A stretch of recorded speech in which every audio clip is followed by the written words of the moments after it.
السلام عليكم ورحمة الله وبركاته. أهلا بكم.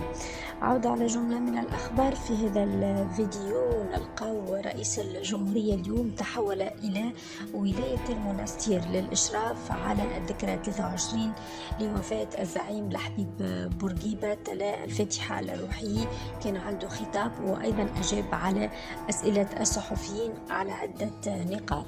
التحول هو رمزي لرئيس الجمهورية، أعلى هرم في السلطة لإحياء ذكرى وفاة الزعيم لحبيب بورقيبة. وكان أثنى رئيس الجمهورية قيس سعيد على بورقيبة وخصال بورقيبة ومشروع بورقيبة. رئيس الجمهورية اليوم وجه جملة من الرسائل وأجاب على جملة من الأسئلة. صرح وقال بأن تونس تلقت أموال كثيرة من الخارج، كما وقع أيضا إخراج أموال هائلة. وقال أموال هائلة أخرجوها إلى الخارج، لماذا لا يعيدونها؟ يقول لماذا لا يعيد الخارج الأموال المنهوبة إلينا؟ وقال أعيدوا إلينا أموالنا وهي أموال الشعب التونسي. وقال رئيس الدولة بأن العالم عليه أن يفهم أن الذات البشرية ليست مجرد رقم، وأن على مؤسسات احترام إرادة الشعب والبعد الإنساني، وذلك في تعليقه على الوضع الاجتماعي والاقتصادي. لا يخفى على أحد الضغوط الأوروبية والأمريكية المسلطة اليوم على تونس لفرض تطبيق بعض السياسات وبعض الإجراءات من أجل الحصول على اتفاق مع صندوق النقد الدولي، ولكن هذه الشروط هي مجحفة ولا يمكن تحقيقها. هذا نقطة أولى. نقطة ثانية هو أنه هناك تدخل في الشؤون الداخلية لتونس. وزارة الخارجية إلى البارح بركة، ولا قلت البارح هبطت بيان قالت بأنه نتعامل مع أمريكا ومع بقية الدول، ولكن الند للند ولا تتدخل في شؤون الداخلية. أي طرف مش مسموح له أنه يتدخل في شؤون داخلية في علاقة بالإيقافات، في علاقة بالحريات والحقوق إلى غير ذلك. وهذا اللي يقلق زاد تونس في هذا الخصوص. إذا نلقاو زاد كيف حكى رئيس الجمهورية قيس سعيد على صندوق النقد الدولي، مباشرة أجاب على هذا السؤال وقال بأن الإملاءات التي تأتي من الخارج وتؤدي إلى مزيد التفقير مرفوضة. وواضح موقف رئيس الجمهورية راهو من شروط صندوق النقد الدولي واضحة.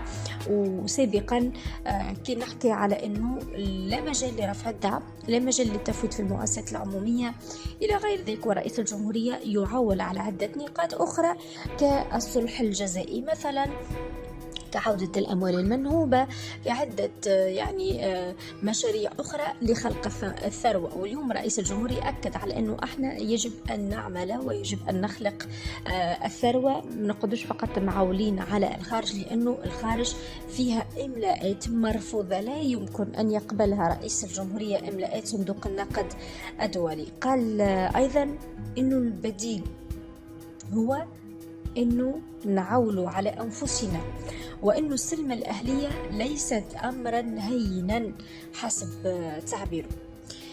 لقاو زاد كيف علق على الوضع السياسي وعلى التصريحات السياسية الأخيرة. رئيس الجمهورية قيس سعيد اتهم أطراف بالارتماء في أحضان الخارج، وقال بأنه هذا يدل على أن شعورهم بالانتماء إلى هذا الوطن مفقود تماما.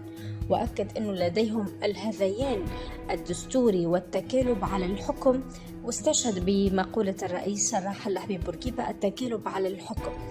يقول رئيس الجمهورية قيس سعيد يوم أمس قالوا إن رئيس الجمهورية في إيطاليا، وقالوا إنني توفيت ثم أفقت مرة أخرى وذهبت إلى إيطاليا. وهناك من يتحدث عن أنه يعرف طبيبي الخاص. نحن لا نهاب ولا نخاف الموت، وسنموت من أجل تونس. لديهم هذيان دستوري ويتحدثون عن حالة شهور في رئاسة الجمهورية يخافون الموت. يقول هنالك من بلغوا أرذل العمر ويبحثون عن السلطة وعليهم أن ينظروا في المرآة إن كان لهم ماء في الوجه. حسب رئيس الجمهورية قيس سعيد. يظهر لي واضحة الرسالة لشكون بالضبط ماشية. زاد قال: ماذا تريدون؟ إن كنتم تريدون بيع تونس للخارج فتونس ليست للبيع. اختياراتنا يجب أن تكون نابعة من إرادتنا الشعبية.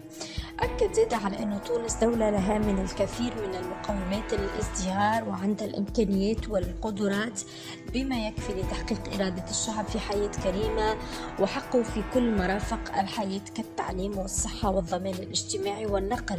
يقول: أذكر للتاريخ أنه من التحديات التي يجب علينا رفعها هي إصلاح التعليم حتى ننهض بالمجتمع. قال بأنه لتونس الكثير من المقدرات ولكن للأسف أفرغوا خزائن الدولة. وقال أنه هناك من يواصل التآمر على البلد باسم الوطنية وما سمي بدستور 2014 بهدف تفجير الدولة من الداخل، وهو ترتيب مقصود لضرب الدولة من الداخل حسب رئيس الجمهورية قيس سعيد. نلقاو زاد الرئيس أجاب على سؤال وجهه له الصحفيين بخصوص ترشحه للانتخابات الرئاسية القادمة 2024. في هذا الخصوص رد رئيس الجمهورية وقال بأنه موضوع الترشح للانتخابات الرئاسية المقبلة هو سابق لأوان. قال: لا أشعر بنفسي في منافسة مع أي كان، بل أشعر أنني أتحمل المسؤولية ولن أتخلى عن المسؤولية. قال: قضية الترشح للانتخابات لا تخامرني بل يخامرني الشعور بالمسؤولية. سيأتي اليوم وسأمد المشعل إلى من سيأتي من بعدي ومن سيختاره الشعب التونسي. وقال بأن القضية ليست قضية أشخاص وإنما هي قضية مشروع وكيفية التأسيس لمرحلة جديدة حسب قوله. وقال إن المناصب والقصور لا تهمني، ما يهمني هو وطني ولست مستعدا لتسليم وطني إلى من لا وطنية له حسب رئيس الجمهورية قيس سعيد.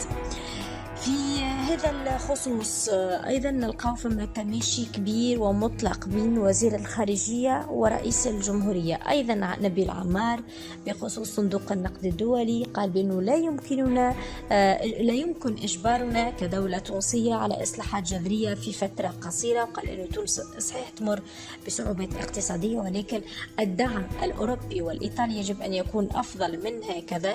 وبالنسبة لملف الهجرة اللي يضغطوا به مش كانت وين سيهاجروا إلى إيطاليا، فما جنسيات أخرى وأعداد كبيرة تسافر وتونس ما تتحملش وحدها هذه المسؤولية. وكان خطاب الند للند وتحدث عن رفض إملاءات صندوق النقد الدولي اللي أثارت الجدل. نلقاو زاد كيف الخارجية التونسية هبطت البارح كما قلت لكم بيان، قالت مستعدين لدعم علاقاتنا مع أمريكا ولكن نرفض كل تدخل خارجي.